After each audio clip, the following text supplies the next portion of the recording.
El apóstol número 13, por Michel Benoit. Me llegó a mi escritorio en medio de la soledad de una oscura y tormentosa noche. Mis manos temblorosas sujetan la frágil pluma y, ay de mí, debe escribir estas líneas bañadas por la melancolía de las lágrimas. Mis ojos acuosos descienden hasta el pergamino y se clavan en él como puñales de incertidumbre. Finalmente, un suspiro recorre mi columna vertebral para escapar de mis labios hacia la tormenta y lanzo la «Oh Señor», ominosa pregunta, cegada por el relámpago de la tempestad que se desata en mi interior. Del siglo I al siglo XX de Judea a una abadía del norte de Francia y el Vaticano, una vorágine de muertes, mentiras y manipulaciones.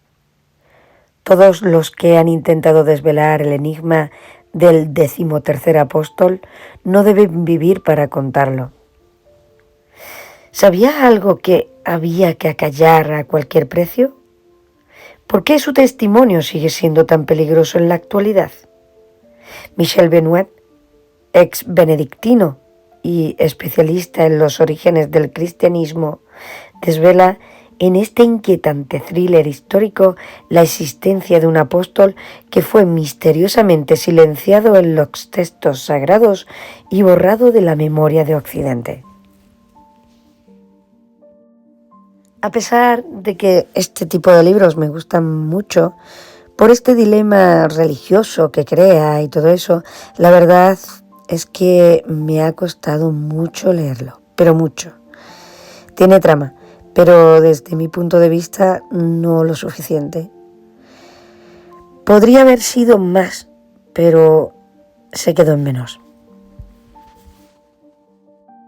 Se trata, como he dicho antes, de un thriller de ficción que pone en duda mucho sobre las creencias religiosas y da a saber parte de la manipulación histórica de la Santa Sede en aras de ocultar la verdad.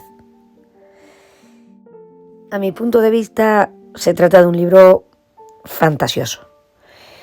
No encuentro demasiado verosimilitud en la historia y no me he creído ni las situaciones ni los personajes. Michel Benoit nació en Madagascar, aunque tiene la nacionalidad francesa. De joven fue monje benedictino y pasó su tiempo de estudiante en contacto con el Vaticano, donde aprendió a escuchar y a callar. Pero el silencio no hace el olvido y tarde o temprano se busca una vía de escape para unas impresiones que han ido madurando en la mente durante mucho tiempo. Con el apóstol número 13, el autor ha expuesto sin tapujos y de forma directa y punzante todas las verdades que poca gente se atreve a decir sobre el poder y los secretos vaticanos.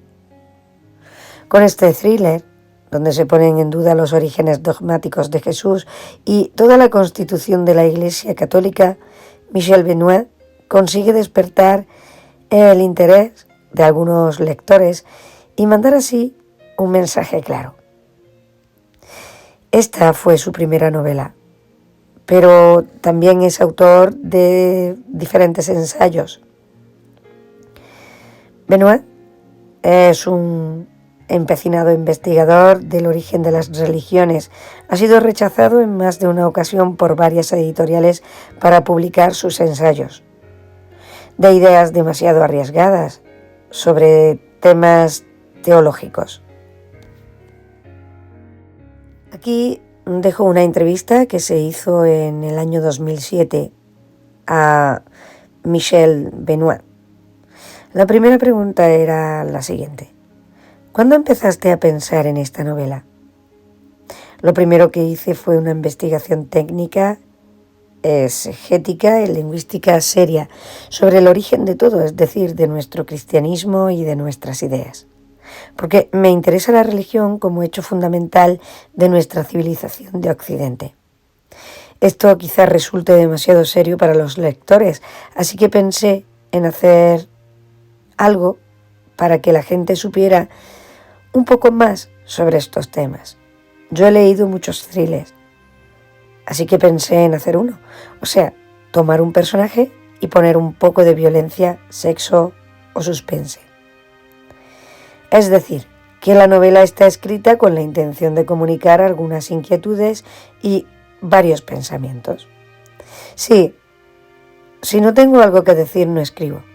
¿Para qué hacerlo? Por dinero no lo hago.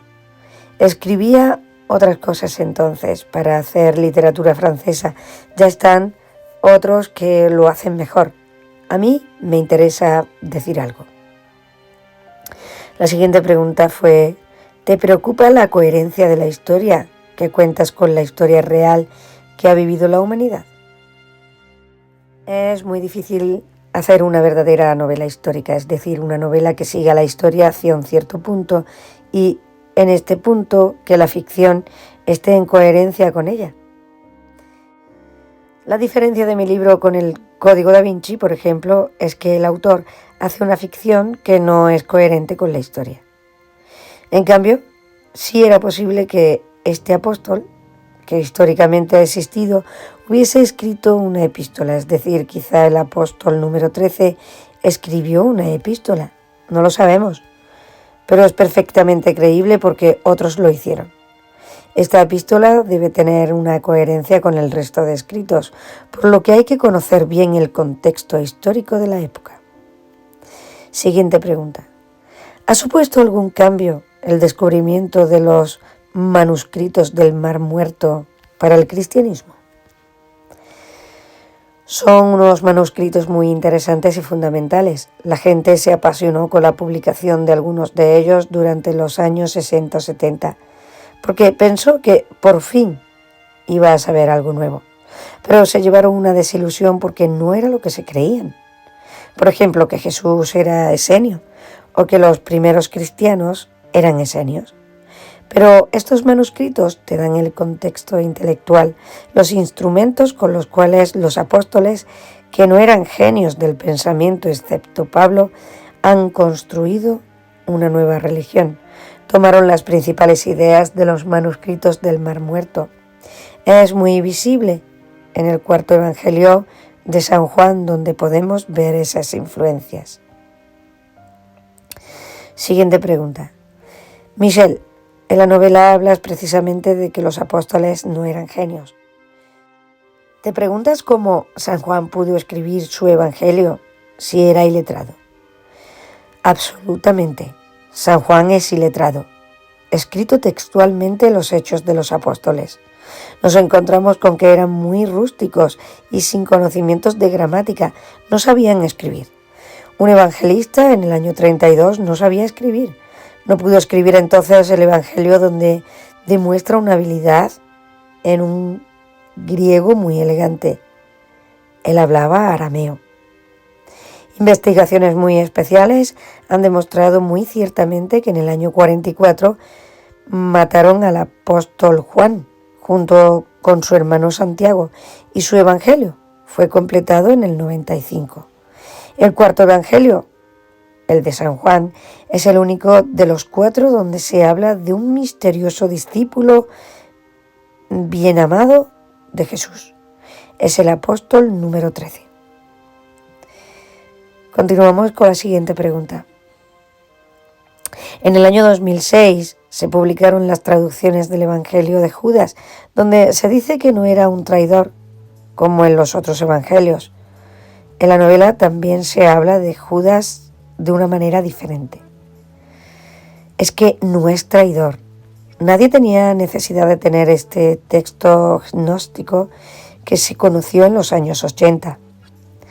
Es uno más de los textos gnósticos, como el de Nag Hammadi. Todos dicen más o menos lo mismo. Son elucubraciones muy esotéricas sobre el fenómeno de Jesús. En este se demuestra que Judas no es el traidor. Dice que Judas quiso ser el instrumento que permitió a Jesús ser asesinado para reunir a la humanidad. Esto ya es muy teológico, porque desde este pobre hombre, el cual no pensaba todo esto, En realidad, Judas no tenía tantas posibilidades. Era inculto, como hemos dicho antes. Continuamos con la siguiente pregunta. ¿Y son menos válidos los evangelios apócrifos que los oficiales? Son muy interesantes para conocer el cristianismo de la tercera, cuarta y quinta generación, es decir, de los siglos segundo y tercero. En esta época, el siglo segundo, no estaban los evangelios canónicos. Solo había textos. El hecho de escoger 4 como canónicos y todos los demás apartarlos para que llegaran más tarde en el siglo IV y finalmente en el Concilio de Trento en el siglo XVI, durante 2 siglos los textos circulaban como fantasía y nada más. Los evangelios apócrifos muestran, por ejemplo, la infancia de Jesús, pero no se sabe nada porque poco se puede decir de un judío que no había hecho nada. El Evangelio de Felipe, apócrifo, dice que Jesús, cuando era niño, hacía como todos los niños, animales de barro, y después les daba vida. Es como Hollywood, no hay ninguna realidad. Ahora hay más influencia en las ideas religiosas de los gnósticos, que son más conocidos después del descubrimiento de los manuscritos del Mar Muerto en el año 1947. Existen muchas obras gnósticas diversas con las que podemos valorizar mejor los evangelios apócrifos, que en realidad no dicen nada a Jesús histórico, excepto el de Tomás, que dice 114 palabras de Jesús. Algunas están en los evangelios canónicos y otras no. Es decir, algunas no se contemplaron en los evangelios canónicos, pero son de Jesús. Michel Niel, el protagonista de la novela, tiene una estancia un tanto amarga en el Vaticano. Usted también estuvo allí. ¿Qué tal fue su experiencia? Yo en aquel momento era estudiante en la Universidad Pontificia de Teología y vivía en contacto cotidiano con personajes importantes del Vaticano que compartían conmigo conversaciones en los claustros, en los desayunos.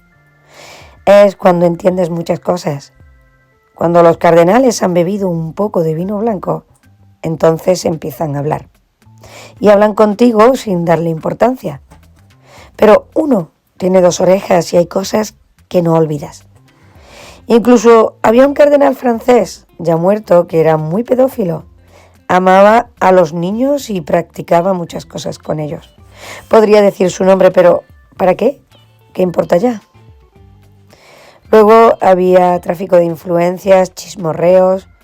El Vaticano es pequeño, todo se sabe. Vaya, da la sensación de que los cardenales no evolucionan en comparación con los siglos XV y XVI. No, solo han evolucionado en que ahora esconden mejor sus secretos, las manipulaciones y los tráficos de influencias, también el dinero. Además, el Vaticano controla muchas cosas. También, de alguna manera, el Vaticano controla los medios de comunicación. Claro, todavía tiene influencia, aunque cada vez menos. Imagina que el Vaticano es un estado que tiene mucha gente que informa a los servicios secretos. Fíjate, cuando un cristiano anónimo se informa de algo a las 2, va a ver a su párroco a las 4. Este llama al obispo a las 6. A las 8 el Vaticano ya está enterado. Este es el mejor servicio de información. Bueno, mejor dicho, era el mejor servicio. Ahora cada vez menos. ¿Crees que los archivos del Vaticano, esos que son secretos, puede haber algo que ponga realmente en duda los fundamentos de la Iglesia Católica? Estoy seguro. Toda la documentación del poder del Vaticano está ahí. Está el compromiso del Vaticano con el poder nazista de Alemania, así como con los Ustashi en Yugoslavia. Draganovic, ex sacerdote, era capo de los Ustashi, los peores, que torturaron y arrasaron poblaciones enteras. Draganovic era apoyado por el Vaticano. Los archivos secretos son totalmente oficiales, se abren con el tiempo, Pero hay un fondo más secreto al que nadie tiene acceso. Nadie sabe lo que existe allí. Hay cosas que nadie debe saber. Entonces, ¿hay que creer en Jesús y no en Cristo? No. Se cree en una persona, no es un acto de fe. Puedo tener fe en tu valor, en tu moralidad, en tu existencia, incluso ahora mismo en tu presencia. Te tengo enfrente, pero tú y yo no hay un acto de fe. Con Jesús es lo mismo. No se contacta con Él, se puede contactar con las personas vivas. No es una cuestión de creencia. Cristo es una invención de los teólogos que necesitan fe. Cambiando la pregunta. ¿Debemos tener en cuenta la realidad de Jesús, pero no creer en la Iglesia? Sí, es el camino que hacen muchísimas personas, cada vez más. Desgraciadamente no puede ser un movimiento de masas, porque las masas necesitan de la religión, mitos, misterios, creencias. Las masas necesitan creer. Y Marx lo analizó muy bien. Cada persona tiene su realidad y yo no puedo cambiarla. Con Jesús ocurre lo mismo. Él tiene una realidad. En cambio, con Cristo es diferente. Es una cuestión de dogmas y los dogmas los puedes modificar. Cuando escribías este libro, ¿eras consciente de la polémica que podría suscitar en el Vaticano? No hay polémica. Polémica significa publicidad. Y han entendido que con el Código Da Vinci hubo una polémica y consecuentemente una fantástica publicidad. Uno de los libros más vendidos. Pero con mi libro hay silencio. Conviene ahogar. Personalmente, al apóstol número 13 de Michel Benoit, yo le doy 3,5 estrellas sobre 5.